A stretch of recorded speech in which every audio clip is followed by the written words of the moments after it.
இந்த வேளையிலே சப்பா ஆண்டவரே, இந்த நேரத்தில் நம்முடைய வார்த்தைகளுக்கு விரோதமாய் எழும்புகிற எல்லா சத்துருடைய தடைகளும் உடைக்கப்படுவதாக.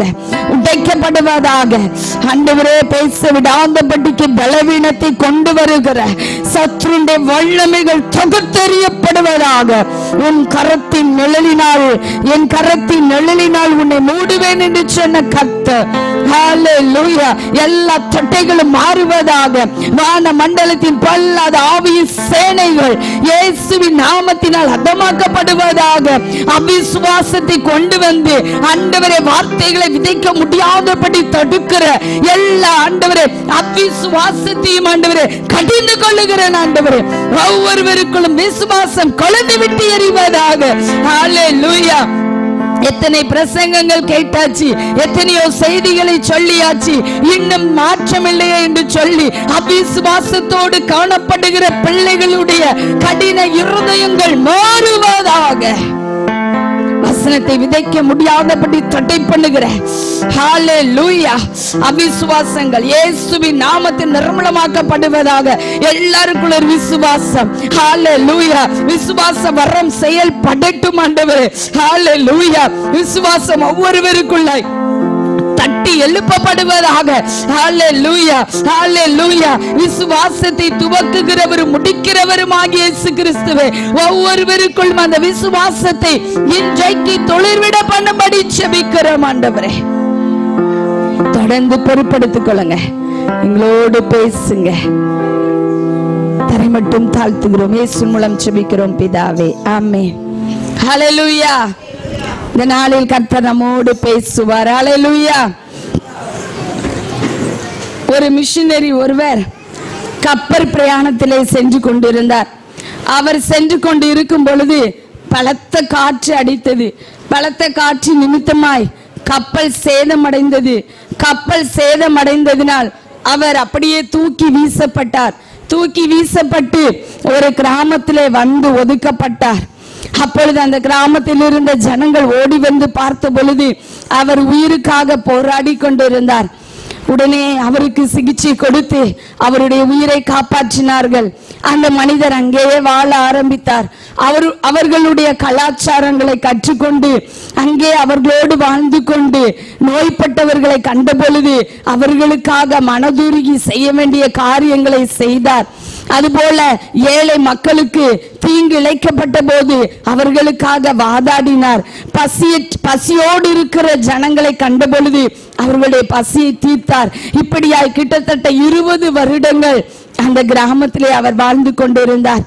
ஒரு நாள் திடீரென்று சொல்லி அந்த கிராமத்திற்கு கூட்டமாக மிஷனரிகள் கூட்டம் ஒன்று வந்து ஆண்டவர் இயேசுடைய அன்பையும் அவருடைய மனதுருக்கத்தையும் அவர் ஜனங்களை கண்ட பொழுது நோய்பட்டவர்களை கண்ட பொழுது அவர் எப்படி செயல்பட்டார் என்பதையும் அவர்களுக்கு சொல்லி கொண்டு இருக்கும் பொழுது அந்த கிராமமே சொல்லிச்சு, இல்ல நீங்க காட்டுகிற இயேசு 20 வருடங்களுக்கு முன்பாக எங்கள் கிராமத்திற்கு வந்தார். 20 ஆண்டுகளாய் அவர் எங்களோடு வாழ்ந்து கொண்டிருக்கிறார் என்று சொல்லி அந்த மிஷனரிகளை கூட்டிக் கொண்டு சென்று காட்டினார்கள். இந்த மிஷனரியிடம் அவர்கள் பார்த்த பொழுது ஆச்சரியப்பட்டார்கள். அவர்களுடைய கூட்டத்தில் இருந்து காணாமல் போன ஒரு மிஷனரி தான் அந்த மிஷனரி. ஹல்லேலூயா. இந்த உலகம் இன்றைக்கு நம்மிடம் எதிர்பார்ப்பது நம்முடைய அழகான அருமையான வார்த்தைகளால் வர்ணிக்கிற வார்த்தைகளை அல்ல, நம்முடைய போதனைகளை அல்ல, நம்முடைய சாட்சியின் ஜீவியத்தை இந்த உலகம் எதிர்பார்க்கிறது. ஹல்லேலூயா. நாம் வாழ்ந்து காட்ட வேண்டும் இயேசுவை போல. ஒருவேளை இந்த உலகத்துல எல்லாருக்கும் முன்பாகவும் அப்படி வாழ்வது சற்று கடினம்தான். ஏனால் மனிதர்கள், பலவிதமான மனிதர்கள், நாம் கருணை காட்டும் பொழுது கூட அதை தவறாக புரிந்து கொள்கிற நபர்களும் உண்டு. மனதுருக்கத்தோடு செயல்படும் போது கூட நம்மை நிந்தித்து பேசுகிற ஜனங்களும் உண்டு. ஆனால் நம்மால் முடிந்த அளவு அவரை போல வாழ வேண்டும் என்று ஆண்டவர் எதிர்பார்க்கிறார். ஹல்லேலூயா, ஹல்லேலூயா. இந்த கடைசி நாட்களில் போதனைகள் அதிகமாய் காணப்படுகிறது, அநேக காரியங்கள் பேசப்படுகிறது. ஆனால் இந்த தேவனுடைய வார்த்தை, ஒரு வார்த்தை தெரிந்தால் கூட அதன்படி வாழுகிறவர்கள் கொஞ்சம் பேர் தான் வாழ்ந்து கொண்டிருக்கிறார்கள். ஹல்லேலூயா. இன்றைக்கு நம்முடைய சிறு கூட்டத்தை பார்த்து ஆண்டவர் சொல்லுகிறார், எத்தனை பிரசங்கங்கள் கேட்டார், என்றால் என்ன, அதன்படி வாழ நம்மை ஒப்பு கொடுத்திருக்கிறோமா? கொஞ்சம் யோசித்து பார்ப்போம். எத்தனை பிரசங்கங்கள் நாம் பிறந்த நாள் முதல் இந்த நாள் வரை, எனக்காகவும் சொல்லுகிறேன், 32 வருடங்கள் ஆகிறது, எத்தனை பிரசங்கங்கள் கேட்டு இருக்கிறேன். ஆனால் அதன்படி வாழ்ந்திருக்கிறோமா?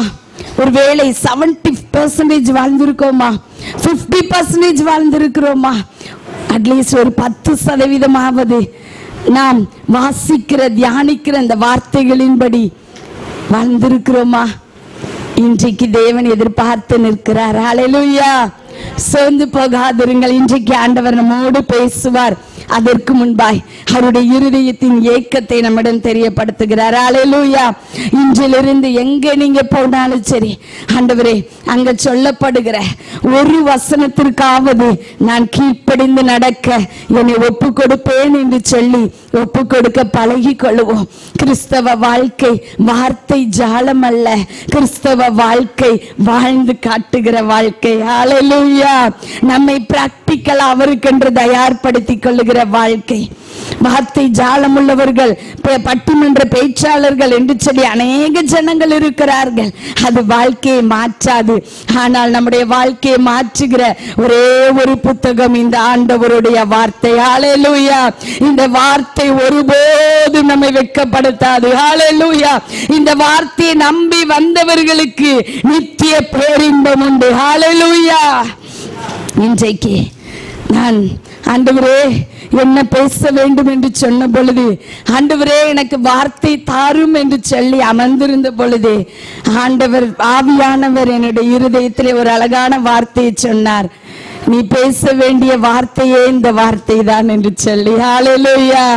ஹல்லேலூயா. அதாவது ஆண்டவருடைய வார்த்தை எப்படிப்பட்டது என்று சொல்லி பேசும்படி என்னுடைய இருதயத்திலே பாரத்தை கொடுத்தார். ஹல்லேலூயா.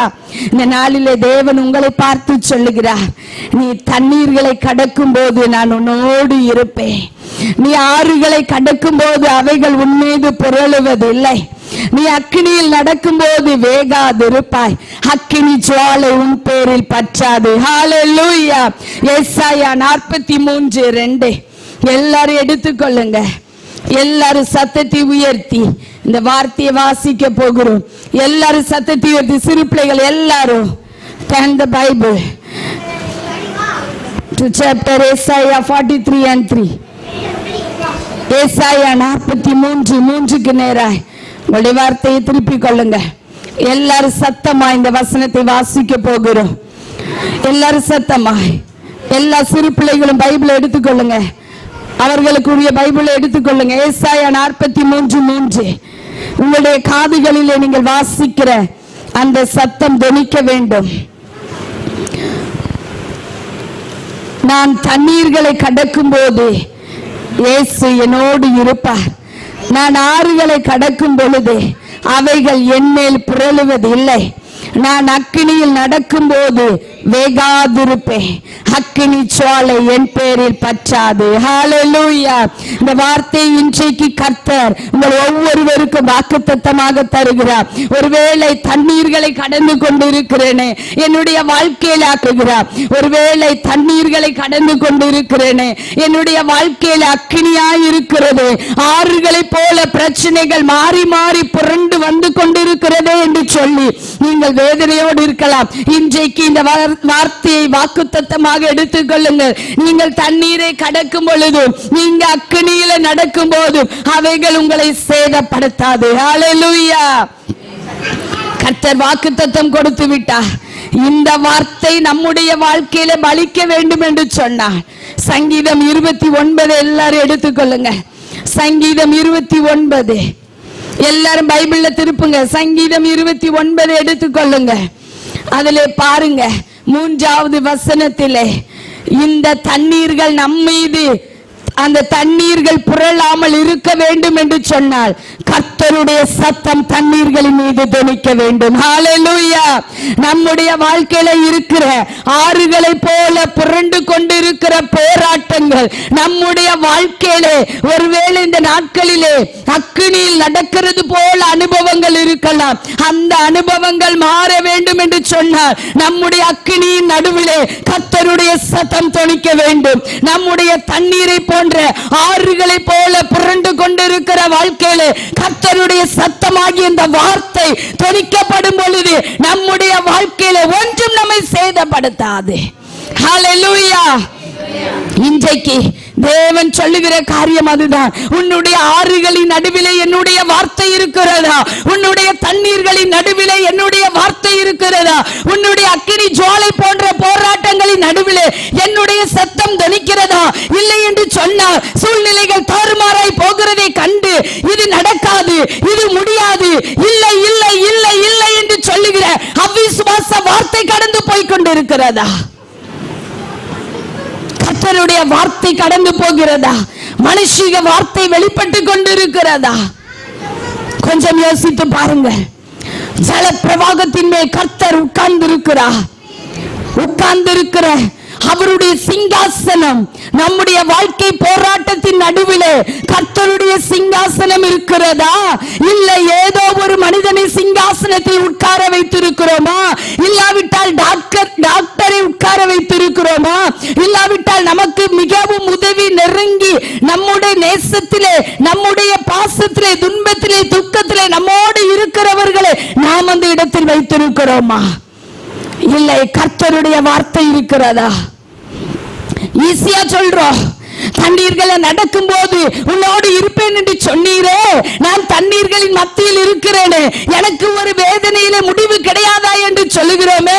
அந்த தண்ணீர்களின் மத்தியிலே அந்த தண்ணீர்களையும் அந்த ஜலப்பிரவாகத்தின் மேல் உட்கார்ந்து இருக்கிற தேவாதி தேவனுடைய வார்த்தையை அமர வைத்திருக்கிறோமா? இன்றைக்கு தேவன் என்னை உங்களையும் பார்த்து கேட்கிற கேள்வி அதுதான். மோசே பார்வோனுடைய குமாரத்தி பெயரிடுகிறாள்.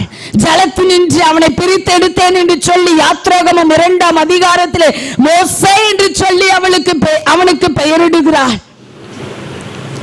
அந்த பிள்ளை சாக வேண்டிய பிள்ளை. பிழைத்ததன் காரணம் என்ன? மோசேயின் தாயினுடைய கண்ணீர். மோசேயின் தாய் தண்ணீரின் அந்த நதியோரத்திலே மோசே பிறந்த பொழுது 3 மாதம் ஒளித்து வைத்து வளர்த்து பார்த்தார். அதற்கு மேல் அந்த குழந்தையை ஒளித்து வைக்க முடியவில்லை.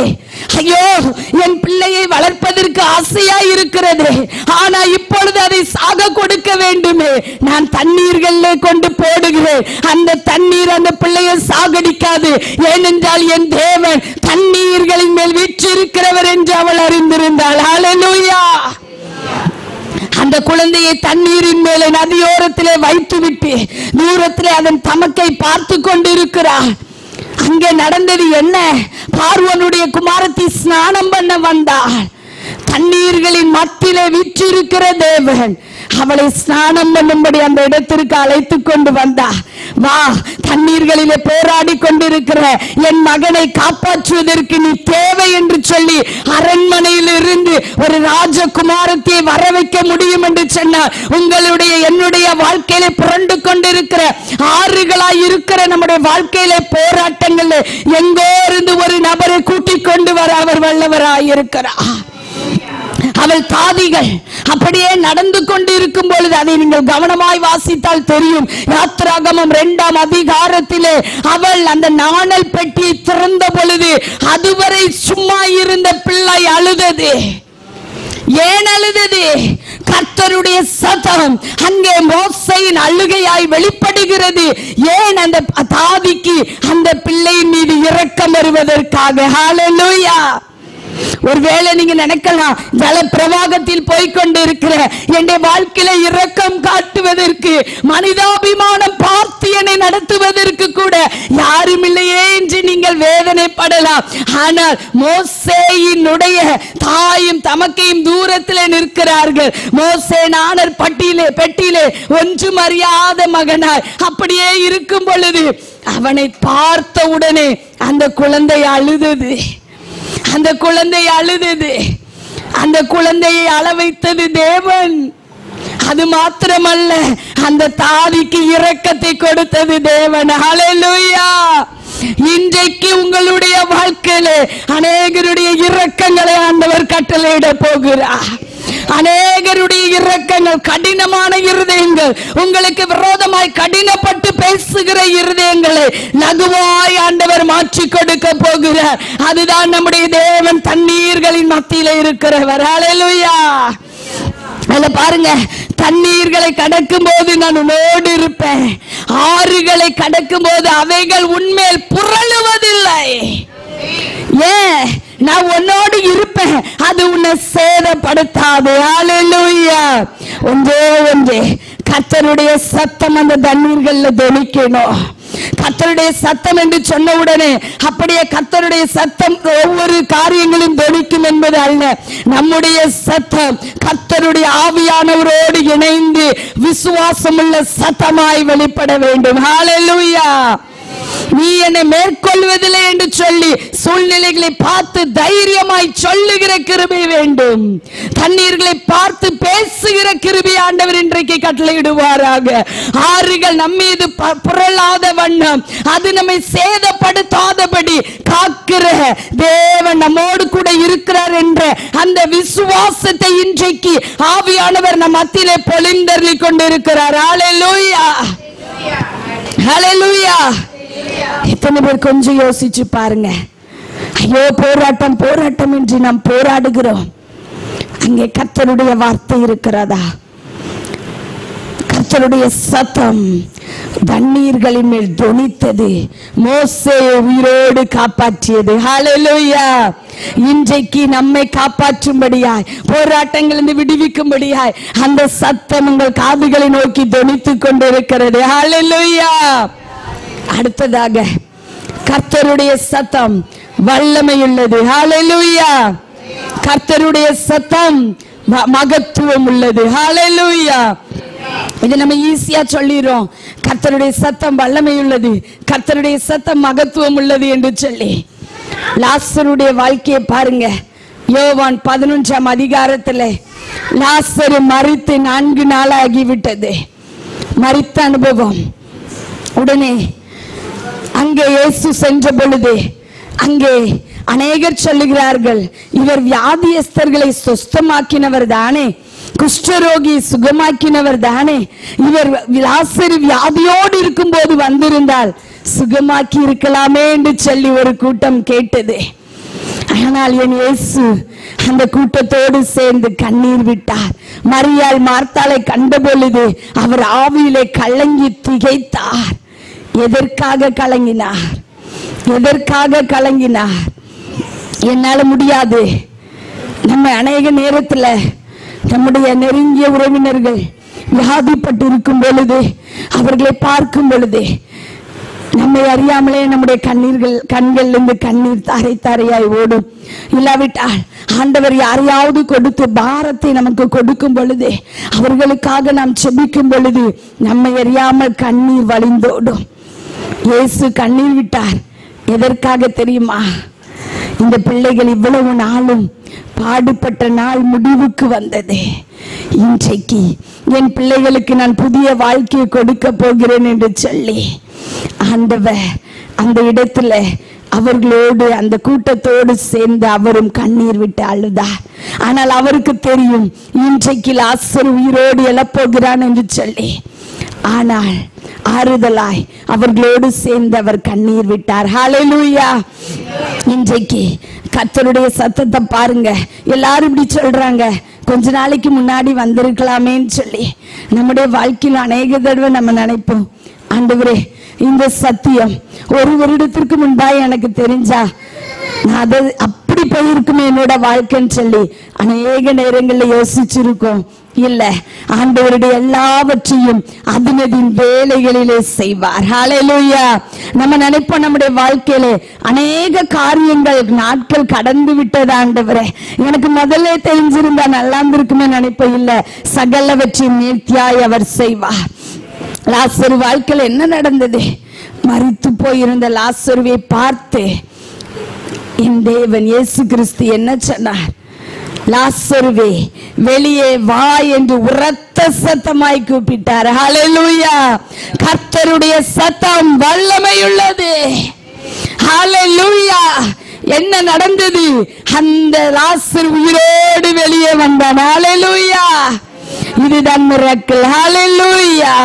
உங்களுடைய என்னுடைய வாழ்க்கையிலே செத்து போய் புதைக்கப்பட்ட காரியங்கள் இனிமேல் இது நடக்காது, இனிமேல் இதுக்கு வாய்ப்பே இல்லை என்று சொல்லுகிற காரியங்கள் என் தேவன் இன்றைக்கு உங்களை பார்த்து சொல்லுகிறார். மரித்து போய் கிடக்கிற அந்த காரியத்தை சொல்லுகிறார். இன்றைக்கு இந்த காரியத்திலே ஒரு துளிர் விட ஆரம்பிக்கும். ஹல்லேலூயா. அது மரண கண்ணிகளிலே அங்கே லாசருக்கு மரண கட்டுகள் சூழ்ந்திருந்த பொழுது அவனுடைய பிரேதம் அடக்க பண்ணப்பட்ட பிறகு கூட உயிரோடு எழுப்ப முடியும் என்று சொன்னார். நம்முடைய வாழ்க்கையில செத்து போய் கிடக்கிற, உயிரற்று போய் கிடக்கிற ஆவிக்குரிய வாழ்க்கையை இன்றைக்கு உயிரடைய செய்ய போகிறார். ஹல்லேலூயா.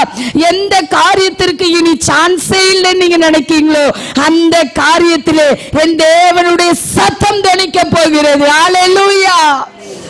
இந்த காரியத்தை பார்த்து தைரியமா பேசுங்க. என் தேவன் சொன்ன இந்த காரியத்துல நான் எழும்ப போகிறேன். இனி பலவீனமே நீ என்னை மேற்கொள்வது இல்லை. இனி என்னுடைய வாழ்க்கையில போராடி பொருளாதார நெருக்கடியை கொடுக்கிற சத்துருவே இனி என்னுடைய வாழ்க்கையில ஒவ்வொரு நாளும் நான் மீதி எடுக்க போகிறேன் என்று சொல்லி ஒவ்வொரு நாளும் கர்த்தருடைய வல்லமையுள்ள சத்தத்தை அறிக்கை பண்ணும் பொழுது தேவனுடைய நாமம் மகத்துவம் உள்ளது, அவருடைய வார்த்தை வல்லமை உள்ளது என்பதை நம்முடைய வாழ்க்கையில் அவர் நிரூபிக்க போகிறார். ஹல்லேலூயா.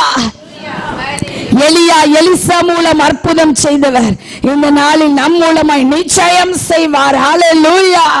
சோர்ந்து போகவே வேண்டாம். கர்த்தருடைய வார்த்தை நம்மோடு இருந்து நம்முடைய வாயிலிருந்து கர்த்தருடைய வார்த்தை வெளிப்பட்டு அநேகருடைய வாழ்க்கையை மாற்றுகிற காலம் நெருங்கிவிட்டது. ஹல்லேலூயா. சோர்வு வேண்டாம். கர்த்தருடைய வார்த்தை வல்லமையுள்ள வார்த்தை. லாசருவை உயிரோடு எழுப்பினது அவருடைய வார்த்தை. அந்த வார்த்தை வேறு எதுவும் அல்ல. இந்த தீர்க்கதரிசி அந்த வார்த்தை வேறு எதுவும் அல்ல. இந்த தீர்க்கதரிசி சொல்லணும், அந்த மனிதர் சொல்லணும் என்று ஓடி போக வேண்டாம். அந்த வார்த்தை முழுவதும் இந்த புத்தகத்தில் அடங்கி இருக்கிறது. ஹல்லேலூயா. கர்த்தருடைய வார்த்தை வல்லமை உள்ளது. எவன் ஒருவன் கர்த்தருடைய வார்த்தைக்கு நடுங்கி திகைத்து அதன்படி செய்ய ஒப்பு கொடுக்கிறானோ அவனுடைய வாழ்க்கையிலே கர்த்தருடைய வல்லமை வெளிப்படும். ஹல்லேலூயா. கர்த்தர் எவன் இந்த வார்த்தைக்கு நடுங்குகிறானோ அவனை சும்மா விட மாட்டார். அது யாராய் இருந்தாலும் சரி, புழுதியில் இருக்கிறவனை உயர ராஜாக்கள் அண்டையில கொண்டு சேர்ப்பார். அவன் எங்கே குப்பையில கிடந்தாலும் சிங்காசனத்தில் உட்கார வைக்க வல்லமை உள்ளது இந்த தேவ வார்த்தை. ஹல்லேலூயா. அடுத்ததாக கர்த்தருடைய வார்த்தை என்ன பண்ணுமா? கேதுரு மரங்களை முறிய பண்ணுமாம். ஹல்லேலூயா. கேதுரு மரங்கள் கிட்டத்தட்ட 100 அடி உயரமும் 10 அடி அகலமும் உள்ளது என்று சொல்லப்படுகிறது. அப்படிப்பட்ட கேதுரு மரங்களை தேவனுடைய ஒரே சத்தம் முறிக்கும் என்று சொன்னார். உங்களுடைய என்னுடைய வாழ்க்கையிலே போராடுகிற சத்துருடைய வல்லமைகளையும் மனுஷிக வல்லமைகளையும் முறித்து போடுகிறது அற்பமான காரியம். நுகங்களை முறித்து போடுகிற கர்த்தருடைய வல்லமை, கர்த்தருடைய ஆவியானவர், நுகங்களை முறுக்கிற ஆவியானவர், கட்டுகளை அறுக்கிற ஆவியானவர். ஒருவேளை கேதுரு மரம் போல கெம்பீரித்து வாழ்க்கையிலே நிற்கிற சத்துருடைய கட்டுகளை முறித்து போடுகிற ஆவியானவர் அவருடைய வார்த்தையால் நம்மோடு இடைப்பட்டு கொண்டிருக்கிறார். ஹல்லேலூயா. கர்த்தருடைய வார்த்தை கேதுரு மரங்கள் எப்பேற்பட்டது என்று சொன்னார். சாலமோன் ஆலயத்தை கட்டின பொழுது கேதுரு மரங்கள், காட்டில் இருக்கிற கேதுரு மரங்களை ஈராம் என்று ராஜாவின் இடத்துல கிட்டத்தட்ட 6 பட்டணங்களை அவன் விலைக்கிரயமாய் கொடுத்து அந்த கேதுரு மரங்களை கொண்டு வந்து தேவ ஆலயத்திலே அப்படியே கட்டுவித்தான். அப்படிப்பட்ட ஸ்ட்ரென்த்தான கேதுரு மரத்தை முறிப்பது என் தேவனுடைய சத்தம். ஹல்லேலூயா. எப்படிப்பட்ட பலமான மனிதனாய் இருந்தால் என்ன, எப்படிப்பட்ட பிரச்சனையா இருந்தால் என்ன, எல்லாவற்றையும் முறிக்கிறது கர்த்தருடைய வார்த்தை. ஒருவேளை நம்முடைய பலத்தால் பார்க்கும் பொழுது அது கஷ்டம்தான். ஆனால் ஒரு வார்த்தை போதும், தேவனுடைய வார்த்தை. அது அழகாய் ஒரு பாடல் சொல்லப்பட்டிருக்கிறது இல்லையா? பல கோடி வார்த்தைகள் நான் கேட்ட போதும் இயேசுவே நீர் பேசும் ஒரு வார்த்தை போதும். ஹல்லேலூயா! எத்தனை இன்பமான வார்த்தை! தேவனுடைய வார்த்தை தேனிலும் தேன்கூட்டிலிருந்து ஒழுகும் தெளித்தேனிலும் மதுரமாயிருக்கிறது. ஹல்லேலூயா! இந்த வேதத்தை நாம் எப்படி நேசிக்கிறோம்? இந்த வார்த்தையை நாம் எப்படி நேசிக்கிறோம்? எப்படி நேசிக்கிறோம்? இந்த வார்த்தை நம்முடைய உயிர் மூச்சாக மாற வேண்டும். எதுனாலும் வார்த்தை வார்த்தை என்று சொல்லி அவருடைய வார்த்தையை நாம் தேடி அலைய வேண்டும். இந்த வார்த்தையில பொக்கிஷம் இருக்கிறது. ஹல்லேலூயா! ஹல்லேலூயா! கேதுரு மரங்களை முறிக்கிற கர்த்தருடைய வார்த்தை இன்றைக்கு உங்களுடைய வாழ்க்கையில இருக்கிற எல்லா கட்டுகளையும் முறித்து கொண்டு இருக்கிறது. ஹல்லேலூயா! எப்பேற்பட்ட மந்திர கட்டுகளாய் இருந்தால் என்ன, எப்பேற்பட்ட செய்வினை கட்டுகளாய் இருந்தால் என்ன, எப்பேற்பட்ட பில்லி சூனியங்களாய் இருந்தால் என்ன, எப்பேற்பட்ட பணபலம் படைத்த மனிதர்கள், எப்பேற்பட்ட நபர்கள் நமக்கு எதிராய் வந்தால் என்ன, கர்த்தருடைய சத்தம் அவைகளை முறித்து போடும். முறித்து போடுகிறது மாத்திரமல்ல, அவைகளை துள்ள பண்ணி நம்மை விட்டு அப்புறப்படுத்தி போடும். ஹல்லேலூயா! ஒரு காரியம் கடந்த நாட்களில் நான் கொஞ்சம் ஆவியானவர் எனக்கு ஞாபகப்படுத்தினார். ஒரே ஒரு என் வாழ்க்கையில இதுவரையில ஒரே ஒரு மனிதருக்காகத்தான் நான் இப்படி ஜெபம் பண்ணினேன்.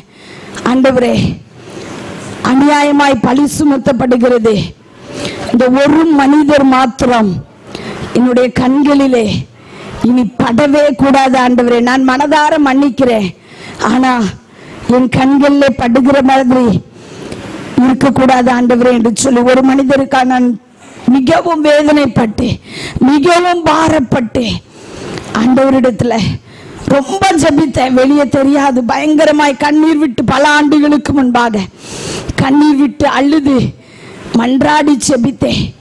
நான் மனப்பூர்வமாய் மன்னிக்கிறேன், ஆனா நான் இனி பார்க்கக்கூடிய சூழ்நிலை வேண்டாம் ஆண்டவரே. இந்த வார்த்தையை ஜெபித்தேன், நான் மன்னித்து விட்டேன். ஆனால் ஒருவேளை நான் ஜெபித்தது தவறோ என்று சொல்லி கூட நான் நினைத்த நாட்கள் உண்டு.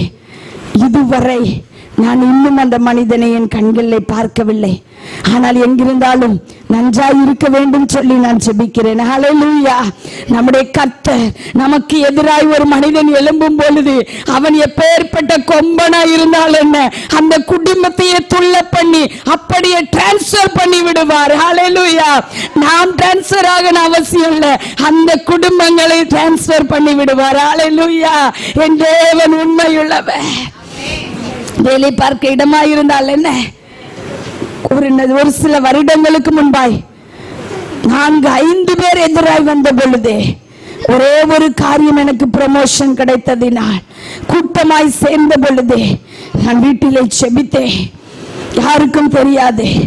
நான் செபித்தேன், ஆண்டவரே, ஒன்று நான் வேலைக்கு போக வேண்டும். நான் வீட்டிலே இருக்கிற ரெசிக்னேஷன் லெட்டர் எல்லாம் ரெடி பண்ணிட்டேன். ஆனா இல்லாவிட்டால் 5 மனிதர்களையும் அவங்க வேற ஏதாவது நல்ல ஒரு வேலைக்கு போட்டு ஆண்டவரே, இல்லாவிட்டால் என்ன அங்கிருந்து எடுத்துக்கொண்டு போய்விடும் ஆண்டவரே எங்காவதுன்னு சொல்லி ஜெபித்தேன். என்ன ஆச்சரியம் ஆண்டவர், நான் ரீஜாயின் பண்ண ஜாக்ஸோ பறந்து ரீஜாயின் பண்ண போகும் பொழுதே அத்தனை பேரும் அங்கே வேலையில் இல்லை. எல்லாரையும் ஆண்டவர் ஒவ்வொரு இடத்துக்கு மாற்றி விட்டார். ஹல்லேலூயா! நான் ஜெபித்தது அவங்களாம் நல்ல இடத்துக்கு போட்டோம், இல்லாவிட்டால் என்ன இன்னொரு இடத்துக்கு கொண்டு போய்விடும் என்று சொல்லி நமக்கு விரோதமாய் நாம் நேர்மையாய் இருக்கும் பொழுதே, வசனத்திற்கு முன்பாய் ஆண்டவருக்கு முன்பாய் உண்மையாய் நாம் நிற்கும் பொழுதே, எத்தனை மனிதர்கள் எதிராய் வந்தாலும் அத்தனை பேரையும் தூக்கி வைத்து விட்டு நம்மை உன்னதத்தில் உட்கார வைத்து அழகு பார்க்கிற தேவன். ஹல்லேலூயா! அதே இடத்துல மென்மேலும் தேவன் என்னை உயர்த்தி வைத்தார். இப்பொழுதும் எந்த ஸ்தானத்தில் தான் வைத்திருக்கிறார். ஹல்லேலூயா! ஹல்லேலூயா! அறிவு கெட்டாத மேன்மையை தருவார் நம்முடைய தேவன், இன்னும் உயர்த்துவார். ஹல்லேலூயா! ஹல்லேலூயா. ஒருவேளை நீங்க நினைக்கலாம் என்னுடைய வாழ்க்கையில காலதாமதமாகும் சொல்லி வெயிட் பண்ணுங்க. அவங்களுக்கு பெர்மனண்டா ஒரு இடத்தை ஆயத்தம் பண்ணி கொண்டு வச்சுட்டு உங்களை இருக்கிற இடத்துல சந்தோஷமா உட்கார வைப்பார். ஹல்லேலூயா. நாம் ஆண்டவருடைய பிள்ளைகள் அவர்களை ஆசீர்வதித்து ஜெபிப்பது நம்முடைய கடமை. ஹல்லேலூயா. ஆண்டவர் அற்புதத்தை செய்வார். கர்த்தருடைய சத்தம் கேதுரு மரங்களை முறிக்கும். ஹல்லேலூயா. இன்றைக்கு உங்களுடைய வாழ்க்கையை செய்துட்டு இருக்கிறாரு. அநேகர் சீக்கிரத்துல சொல்வீங்க, என்னுடைய வாழ்க்கையில இந்த காரியத்துல என் தேவன் நான் நினைக்க முடியாத அற்புதத்தை செய்தார் என்று சொல்லி இதே புல்பில்ட்ல நின்று நீங்க சாட்சி சொல்வதற்கு சாட்சிகளை தேவன் எழுப்பி கொண்டு இருக்கிறார். ஹல்லேலூயா, ஹல்லேலூயா. அடுத்ததாக கர்த்தருடைய சத்தம் என்ன செய்யும்? அக்கினி ஜுவாலைகளை பிளக்கும். நீ அக்கினியில் நடக்கும் போது வேகாதிருப்பாய். அக்கினி ஜுவாலை உன் பேரில் பற்றாதே. ஹல்லேலூயா. நீங்களும் நானும் வேக மாட்டோம். நம்மளை வேக பண்ணுகிறவங்க வேகடிக்கப்படுவாங்க. ஹல்லேலூயா. யார் யாரெல்லாம் நம்முடைய இருதயத்தை சொல்லுவோம் இல்லையா, என் இருதயம் அப்படியே வெந்து போயிருக்கு, அவங்க இப்படி பேசினதுனால என் இருதயம் நொந்து போயிருக்கு, என் இருதயம் அப்படியே உடைஞ்சிட்டு, என் இருதயத்தை அப்படியே நெருப்பு வச்சு விட்டாங்க, என் இருதயத்தை இப்படி வேக வச்சுட்டாங்களேன்னு புலம்புறீங்கல்ல, உங்களை பார்த்து தேவன் சொல்லுகிறார், உங்களை வெந்து போக பண்ணுகிறவர்களை தேவன் வெந்து போக பண்ணுவார். நீயோ அக்கினியில் நடந்தாலும் வேகாதிருப்பாய். ஹல்லேலூயா. வேகாதிருப்பாய் எப்பொழுது? கர்த்தருடைய சத்தம் அக்கினியின் நடுவிலே தொனிக்கணும். ஹல்லேலூயா. கர்த்தருடைய வார்த்தை அக்கினியின் நடுவிலே தொனிக்கணும். அப்போ நம்ம அக்கினியில நடந்தாலும் வேக மாட்டோம். கர்த்தருடைய வார்த்தை இல்லாம ஃபயர் சர்வீஸ் வந்து அக்கினி அடிச்சாலும் அது வேகத்தான் செய்யும். கர்த்தருடைய வார்த்தை இருக்கும் பொழுது மாத்திரம்தான் வெந்திருக்கிற அந்த காயங்களை ஆற்ற முடியும். ஹல்லேலூயா. சாத்ராக் மேஷாக் ஆபேத்நேகோ வாழ்க்கையில என்ன நடந்தது? அக்கினியின் நடுவிலே போடப்பட்டார்கள் 3 பேரும். அப்படி எரிகிற அக்கினி சூளை என் தேவனுடைய சத்தம் அக்கினிட்ட சொல்லிட்டு என் பிள்ளைங்க 3 பேர் உள்ள வருவாங்க, அவங்கள தொட உனக்கு அனுமதி கிடையாது. ஹல்லேலூயா. அவங்க தலைமயிர்ல ஒரு முடி கூட கருக கூடாது, ஒரு அந்த ஸ்மெல் கூட அடிக்க கூடாது. எவ்வளவு பாசமான ஆண்டவர் பாருங்க. ஒருவேளை செண்டு போட்டு போயிருந்தாங்கன்னா, என் கற்பனையில சொல்றேன், அந்த செண்டு வாசனையோடு வெளியே வந்திருப்பாங்க. ஹல்லேலூயா. ஒருவேளை நீங்க பான்ஸ் ஒயிட் பிடியோ வேற ஃபேர் அண்ட் லவ்லிய போட்டுட்டு பிரச்சனைக்குள்ள போனாலும் அது வெளியே வரும்போது அழுகிற முகத்தோட வர மாட்டோம், அதே பிரைட்னஸோட வெளியே வருவோம். ஹல்லேலூயா. அவருடைய பிள்ளைகளுக்கு அவர் கொடுத்திருக்கிற ஸ்லாக்கியம். ஹல்லேலூயா. அக்கினியில் நடக்கும் போது நம்ம வேக மாட்டோம். 3 பேர் உள்ள போகும்போதே கர்த்தர் சொல்லிட்டாரு, என் பிள்ளைங்க 3 பேர் வருவாங்க, அவங்கள தொட உனக்கு அனுமதி கிடையாது. நம்முடைய வாழ்க்கையை நம்ம நினைக்கலாம், இந்த அக்கினி ஜுவாலையில நான் போயிட்டு இருக்கேன்னு ஆண்டவர் பார்க்கலையே நீங்க நினைக்காதீங்க. ஆண்டவர் அந்த அக்கினி ஜுவாலை போன்ற போராட்டத்துல சொல்லிட்டாரு, என் பிள்ளை உனக்கு கூட தான் வருவா, அங்கதான் நடப்பா, ஆனா நீ அவளை தொடக்கூடாது. ஹல்லேலூயா. நீ அவளை சேதப்படுத்த கூடாது, உனக்கு அதிகாரம் இல்லை. ஹல்லேலூயா. நாம் ஆராதிக்கிற தேவன் எவ்வளவு நல்லவர் பாருங்க. அக்கினி ஜுவாலைகள் பற்றாதபடி காப்பாற்றுகிற தேவன். ஹல்லேலூயா. எப்படி எல்லாரும் அதை கொஞ்சம் அப்படியே இமேஜின் பண்ணி அந்த அக்கினியில நடக்கிற மாதிரி, நம்ம அப்படியே உள்ள போற மாதிரியும், அப்படி எதுவுமே நம்ம பற்றாத மாதிரியும் அப்படி இமேஜின் பண்ணி பார்க்கும்போது எவ்வளவு சந்தோஷம். ஹல்லேலூயா. அந்த அக்கினிங்கிற இடத்துல உங்களுக்கு எதிராக வர்ற பிரச்சனையை வைங்க. ஒருவேளை பொருளாதார பிரச்சனையா இருக்கலாம், ஆண்டவரே 50,000 கடன் இருக்கு, 50,000 இருந்தால் என்ன, 5 லட்சம் இருந்தால் என்ன, 10 லட்சம் இருந்தால் என்ன, 5 கோடி இருந்தால் என்ன, அதுதான் உங்க அக்கினியா? அந்த அக்கினி ஜுவாலைக்கு நடுவுல கர்த்தரை உட்கார வைங்க.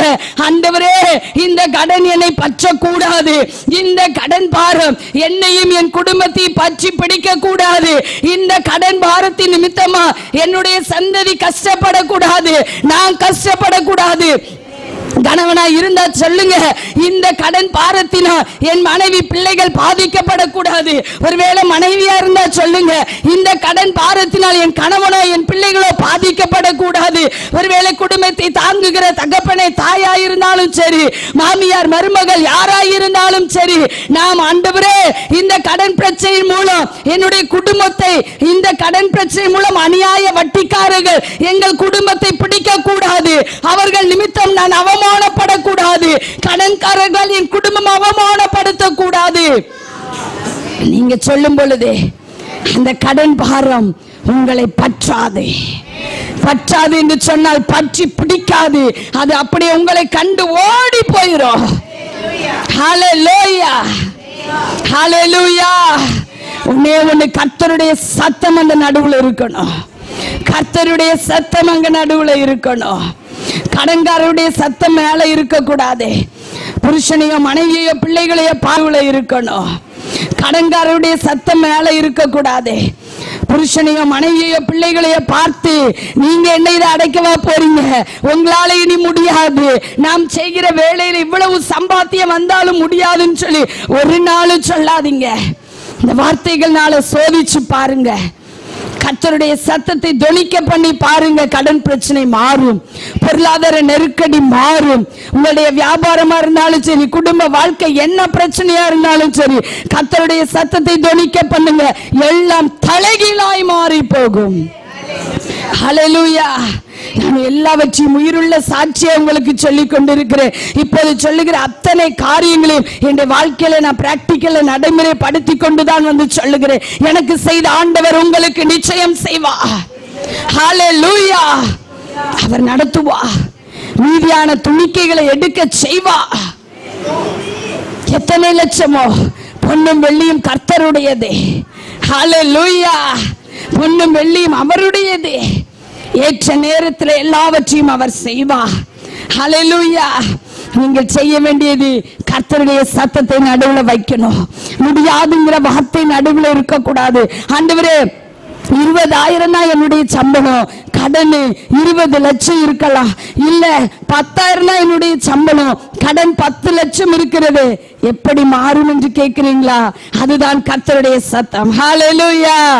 மனுஷ சத்தம் என்று சொன்னால் 10,000 கடன்ல 5,000 அடைக்க முடியும். ஆனால் இந்த தேவனுடைய சத்தம் இருக்கும் பொழுது 10,000 வருமானத்துல 10 லட்சம் கடனை அடைக்க முடியும். தேவன் அதற்கேற்ற வழிவாசலை உண்டு பண்ணுவார். ஹல்லேலூயா.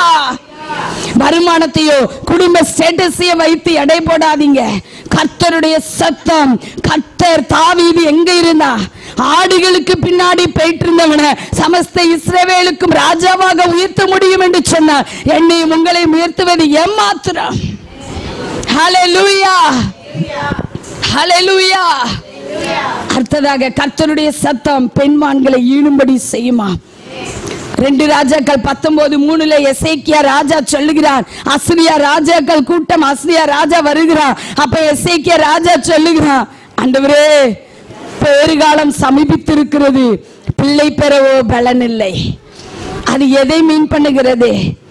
பேறுகாலம் சமீபிச்சுட்டு பிள்ளை வர்றதுக்கு ரெடியா, அந்த 10 மாதம் அந்த முடிஞ்சு பிள்ளை வர்றதுக்கு ரெடி ஆயிட்டு, ஆனா பெறுகிறதுக்கு பலன் இல்லை. உங்க வாழ்க்கையில அநேக காரியங்கள் இப்படித்தானே இருக்கு. ஆண்டவரே இவ்வளவு தூரம் கடைசி ஸ்டேஜுக்கு வந்துட்டு, ஆனா அதை முடிப்பதற்கு எனக்கு பலன் இல்லை. இந்த காரியத்தை முடிச்சு வச்சு தர எனக்கு ஆள் இல்லை. இந்த காரியத்தை முடிய பண்ண வைக்க எனக்கு யாரும் இல்லை. எனக்கு சப்போர்ட் பண்றதற்கு யாரும் இல்லை என்று சொல்லி நீங்கள் வேதனையோடு இருக்கலாம். கர்த்தருடைய சத்தம் பெண்மான்கள் துள்ளி கொண்டு அலைகிற பெண்மான்களை ஈனும்படி செய்து காடுகளை வெளியாக்கும். ஹல்லேலூயா. காடுகள் எல்லாத்திலையும் அப்படியே பெண்மான்கள் துள்ளி துள்ளி துள்ளி போக வைக்கிறது. ஹல்லேலூயா. குட்டிகளை துள்ள பண்ணுகிற தேவன் உங்களுடைய வாழ்க்கையிலும் காடுகளை போன்ற அவாந்தரமான வாழ்க்கையில எல்லாவற்றையும் அப்படியே துள்ள பண்ணி எந்தெந்த காரியங்கள்லாம் வனாந்திரத்தை போல அப்படி கள்ள போல அப்படி முடியவே முடியாது என்று சொல்லி அப்படியே ஒரு ஓரமா காடு இனின்னு சொல்லி ஒதுக்கி வச்ச காரியத்தை கூட இன்றைக்கு தேவன் வெளியாக்க போகிறார். ஹல்லேலூயா, ஹல்லேலூயா. கடும் வெளி கழித்து சந்தோஷமாய் பாட போகிற காலம் எப்பொழுது? கர்த்தருடைய வார்த்தை தொனிக்கும் பொழுது. ஹல்லேலூயா. முதலாவதாய் கர்த்தருடைய வார்த்தை தொனிக்கும் பொழுது, நான் இவ்வளவு நேரம் சொன்ன இந்த ஆசீர்வாதங்கள் எல்லாம் நம்முடைய வீட்டில் வந்து நம்மையும் நம்முடைய குடும்பத்தையும் வந்தடையும். அடுத்ததாக அதே சங்கீதம் 29 2ஆம் வசனத்தை பாருங்க. கர்த்தருடைய நாமத்திற்குரிய மகிமையை செலுத்தணும். அடுத்தது பரிசுத்த அலங்காரத்துடனே கர்த்தரை தொழுது கொள்ளணும். ஹல்லேலூயா. கர்த்தர் செய்வார்னு சொல்லி அவருக்கு கொடுக்க வேண்டிய கனத்தை கொடுக்காம இருக்க கூடாது. ஹல்லேலூயா. கர்த்தருடைய நாமத்திற்குரிய மகிமையை அவருக்கு கொடுக்கணும். அடுத்தது பரிசுத்த அலங்காரத்தோட தொழுது கொள்ளணும். ஹல்லேலூயா. இந்த நாட்கள்ல ஆண்டவர் விசேஷமாய் எதிர்பார்க்கிறது பரிசுத்த அலங்காரம். மேலோட்டமாய் நாம் நன்றாக செபிக்கலாம், வேதம் வாசிக்கலாம், ஆண்டவரை பத்தி பேசலாம். ஆனா நம்முடைய மனசாட்சிக்கு தெரியும், நான் ஆண்டவருக்கு துரோகம் பண்ணுகிறேனா, ஆண்டவரோடு வாழ்கிறேனா என்று சொல்லி. இன்றைக்கு பரிசுத்த வாழ்க்கைக்கு தேவன் எதிர்பார்க்கிற பரிசுத்த வாழ்க்கைக்கு இந்த வேதம் ஒரு கண்ணாடி. இந்த கண்ணாடியை நாம் பார்க்கும் பொழுதெல்லாம் நம்முடைய இருதயத்தில் காணப்படுகிற குறைகளை பரிசுத்த ஆவியானவர் நமக்கு வெளிக்காட்டுவார். இந்த கண்ணாடியை பார்த்து பார்த்து நம்ம எப்படி இந்த உலகத்துல கண்ணாடியை பார்த்து நம்முடைய எங்கேயாவது கிளம்பணும்னா எவ்வளவு அழகாய் நம்முடைய முகத்தை அப்படியே பார்த்து பார்த்து பார்த்து அழகாக்குறோமோ, அதை விட அதிகமாய் நம்முடைய உள்ளான இருதயம் இந்த கண்ணாடியினால் ஒவ்வொரு நாளும் அலங்கரிக்கப்பட வேண்டும். ஹல்லேலூயா. பாவமான உலகத்துல வாழ்கிறோம். எப்போ நம்மள பாவம் ஒட்டிக்கிறோம் நமக்கே தெரியாது. வீட்டு வாசல்ல இருந்து வீட்டுக்குள்ள போக முன்னாடி கேட்டை திறந்த உடனே அந்த பாவம் நம்ம நெருங்கலாம். வீட்டுக்குள்ள இருக்கும் பொழுதே சிந்தைகளிலே நம்ம அந்த பாவம் நெருங்கலாம். நம்மை சுற்றி நெருங்கி நிற்கிற பாவத்தை உதறி தள்ளிவிட்டு பாரமான யாவற்றையும் எடுத்து போட்டுட்டு விசுவாசத்தை துவக்குகிறவரும் முடிக்கிறவருமாகிய இயேசு கிறிஸ்துவை நோக்கி நமக்கு நியமித்திருக்கிற ஓட்டத்திலே பொறுமையோடு பரிசுத்தமாய் நாம் ஓட தேவன் எதிர்பார்க்கிறார். ஹல்லேலூயா. நாம் பரிசுத்த அலங்காரத்துடனே அவரை தொழுது கொள்ளணும். சர்ச்சுக்கு போறோமா, வெளிப்புறமான அலங்காரம் அல்ல, பரிசுத்த அலங்காரம் இருதயத்திலே தேவன் எதிர்பார்க்கிறார். ஹல்லேலூயா. வெளிப்புறமான அலங்காரத்தை அவர் ஒரு நாளும் பார்க்கிற தேவன் அல்ல. ஒருவேளை ஆலயத்தில் நாம் ஒழுங்காக செல்வதனாலேயோ, அழகாய் ஆடை அணிந்து செல்வதனாலேயோ, அந்த நேரத்திலே செல்வதனாலேயோ அல்ல, அதுவும் தேவைதான். ஆனால் பரிசுத்த அலங்காரத்தை தேவன் எதிர்பார்க்கிறார். பரிசுத்த அலங்காரம் ஒரு மனைவி கணவனுக்கிடம் ஒப்படைக்கப்படும் பொழுது, இல்லாவிட்டால் கணவன் மனைவியிடம் திருமண பந்தத்திலே ஒப்படைக்கப்படும் பொழுது அவன் தன்னுடைய மனைவியிடத்திலே கற்பை எதிர்பார்ப்பான். மனைவி கணவனிடத்திலே எதிர்பார்ப்பது மனித இயல்பு. என் தேவன் இன்றைக்கு அப்பேற்பட்ட பரிசுத்த மனவாட்டிகளாய் நம்ம ஒவ்வொருவரையும் அவர் எதிர்பார்க்கிறார். அவர் எதிர்பார்க்கிற காரியத்திலே அவர் எதிர்பார்க்கிற பரிசுத்தம் நம்மிடத்துல காணப்படுகிறதா? செய்ய தயாரா இருக்கிறாரு. ஒரே ஒரு காரியம், பரிசுத்தம். அந்த பரிசுத்தத்துல நம்ம ஒப்பு கொடுக்கும் போது, நான் ஆரம்பத்திலிருந்து இவ்வளவு நேரம் உங்களுக்கு சொன்ன அத்தனை ஆசீர்வாதங்களும் நாம் தேடி போக வேண்டியதில்லை, அது நம்மை தேடி வரும். ஹல்லேலூயா, ஹல்லேலூயா. நம்மை தேடி வரும். எல்லாரும் அப்படியே முழங்கால் படியிட்டு நம்மை தேடி வரும். எல்லாரும் அப்படியே முழங்கால் படியிட்டு பரிசுத்த அலங்காரத்துடனே கர்த்தரை தொழுது கொள்ளுவேன் என்று சொல்லி அவருடைய பாதத்தில் நம்மை அர்ப்பணிப்போமா? எல்லாம் முழங்கால் படியிட்டு. இது முக்கியமான நேரம். அந்த பரிசுத்தத்திற்கு நம்மை ஒப்பு கொடுக்கிற நேரம். நாம் பரிசுத்தமாய் வாழும் பொழுது கர்த்தருடைய சத்தம் நம்முடைய காதுகளில் தொனிக்கும். கர்த்தருடைய சத்தம் நம்மை நேராய் வழி நடத்தும். இந்த வார்த்தை அவருக்கு நேராய் நம்மை கொண்டு போகும். நம்முடைய சுயபலத்தால் முடியாது. ஆனால் இன்றைக்கு தேவன் இந்த பரிசுத்த வாழ்க்கையை, அந்த புதிய வாழ்க்கையை நம்ம ஒவ்வொருவருக்கும் தர விரும்புகிறோம். ஒருவேளை நீங்க நினைக்கலாம், நான் ரட்சிக்கப்பட்டு பல வருடங்கள் ஆகிவிட்டது, நான் ஆண்டவரோட தானே இருக்கிறேன்னு ஒருவேளை நீங்க நினைக்கலாம். இல்ல பிரியமானவர்களே, என்கிட்டயும் உங்ககிட்டையும் இன்னும் ஆண்டவர் பரிசுத்தத்தை எதிர்பார்த்து வந்து நிற்கிறா. அந்த கற்பை எதிர்பார்த்து வந்து நிற்கிறா. கற்புள்ள கன்னிகையாய் மணவாளன் வரும்போது வெளிப்படுறதுக்கு நாம் ஆயத்தமான்னு கேட்கிறார். பரிசுத்த வாழ்க்கைக்கு நம்மை அர்ப்பணிப்போமா?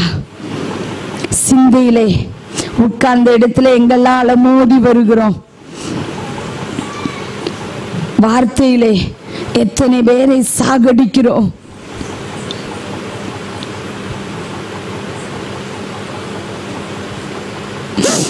எத்தனை காரியங்கள் ஆண்டவருக்கு பிரியமில்லாத சிந்தனைகள் இருதயத்திலிருந்து பாவமான சிந்தனைகள், விபச்சாரம், வேசித்தனம், அசுத்தம், காம விகாரம், விக்கிரகாராதனை, பொருளாசை, எத்தனை காரியங்கள், துர்க்குணங்கள்,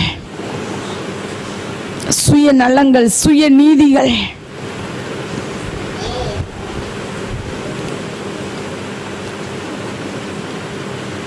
தாழ்மை இல்லையே. இன்னும் ஏசப்பா எதிர்பார்க்கிற தாழ்மை என்கிட்ட இல்லையே.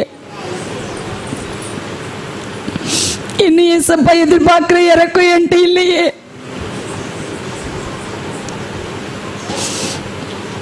இன்னும் ஏசப்பா எதிர்பார்க்கிற பரிசுத்தம் என்கிட்ட இல்லையே.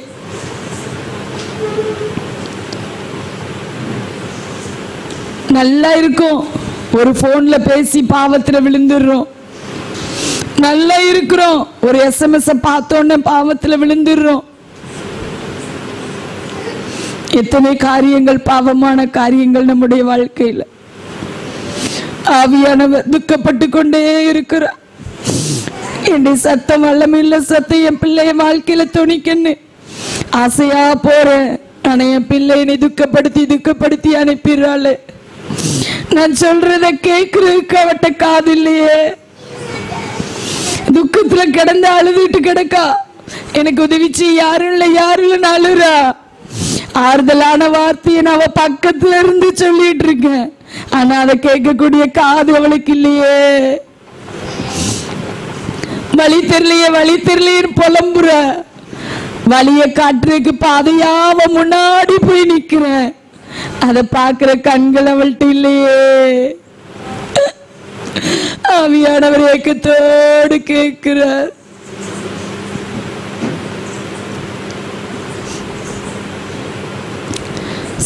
Hallelujah. Thank you, Jesus. Thank you, Lord. உமக்கு ஸ்தோத்திரம். உம்முடைய பரிசுத்தம் உள்ள தேவன் எங்கள் மத்தியில எழுந்தருளி இருக்கிறதற்காய் ஸ்தோத்திரம். ஒவ்வொருவரையும் பரிசுத்தமாக்கி கொண்டு இருக்கிறதற்காய் ஸ்தோத்திரம். கல்வாரி சிலுவையின் இரத்தம் எங்களை ஒவ்வொரு மீதும் தெளிக்கப்பட்டு கொண்டு இருக்கிறதற்காய் ஸ்தோத்திரம். விரும்புகிறதை செய்யாமல் நான் வெறுக்கிறதையே செய்கிறேன் என்று பவுல் சொன்னது போல, ஒருவேளை விரும்புகிறத செய்ய முடியாம வெறுக்கிறதையே செஞ்சிட்டு இருக்கலாம். ஏசப்பா, இன்றைக்கு உங்க ஆவியினால ஒவ்வொருவரையும் பலப்படுத்துங்கப்பா. உங்களுடைய ஆவியினால ஒவ்வொருவரையும் பலப்படுத்துங்கப்பா. பரிசுத்த ஆவியினால நிரப்புங்கப்பா. பரிசுத்த ஆவியின் அக்குனியப்பா ஒவ்வொருவரையும் மூடட்டும் ஆண்டவரே. ஒவ்வொருவரையும் பலப்படுத்துங்க. அப்படியே செய்கிறதற்காய் ஸ்தோத்திரம். கர்த்தருடைய வார்த்தை எங்கள் மத்தியில் இருந்து துணித்ததற்காய் ஸ்தோத்திரம்.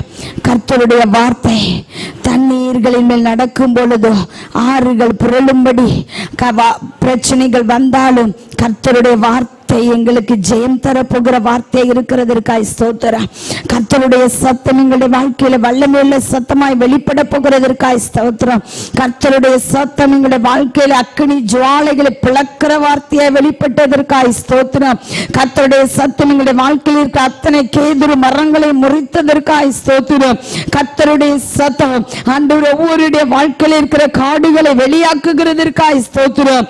கர்த்தருடைய சத்தம் ஒவ்வொருத்தருடைய வனாந்தர வனாந்தரமான வாழ்க்கையில இருக்கிற அத்தனை வனாந்தரத்தை போல இருக்கிற தடை கற்களும் ஒரு அதிர்வை உண்டு பண்ணினதற்காய் ஸ்தோத்திரம். ஆண்டவரே, வனாந்தர வாழ்க்கையா இருக்கிறதே, இது அதிரவே அதிராதே, தடையா இருக்கிறதே என்று சொல்லி எந்தெந்த பிள்ளைகள் எந்தெந்த காரியத்தை இந்த வேளையில நினைத்து ஜெபிக்கிறார்களோ அவருடைய வாழ்க்கையில அந்த வனாந்தரத்திலே ஒரு அதிர்வை உண்டு பண்ணினதற்காய் ஸ்தோத்திரம். ஆண்டவரே, தேவன் அப்படியே செய்ததற்காய் ஸ்தோத்திரம். தொடர்ந்து எங்களை பொறுப்படுத்திக் கொள்ளுங்க. எங்களை தாழ்த்துகிறோம் ஆண்டவரே. என்னை தரை மட்டும் தாழ்த்துகிறேன், மண்ணென்று நினைவு கூறுகிறேன். சகல கனத்தையும் புகழ்ச்சியும் மகிமையும் எல்லா ஆண்டவரே ஸ்தோத்திரம், மகிமை புகழ்ச்சி கனம் ஆண்டவரே, எல்லா ஸ்தோத்திரங்கள் துதிகள் எல்லாவற்றையும் பிதா குமாரன் பரிசுத்த ஆவியானவருக்கு திரித்துக தேவனுக்கு அர்ப்பணிக்கிறேன். தொடர்ந்து எங்களை பொறுப்படுத்திக் கொள்ளுங்க, வழி நடத்துங்க. இயேசு மூலமாய் ஜெபிக்கிறோம் பிதாவே, ஆமென்.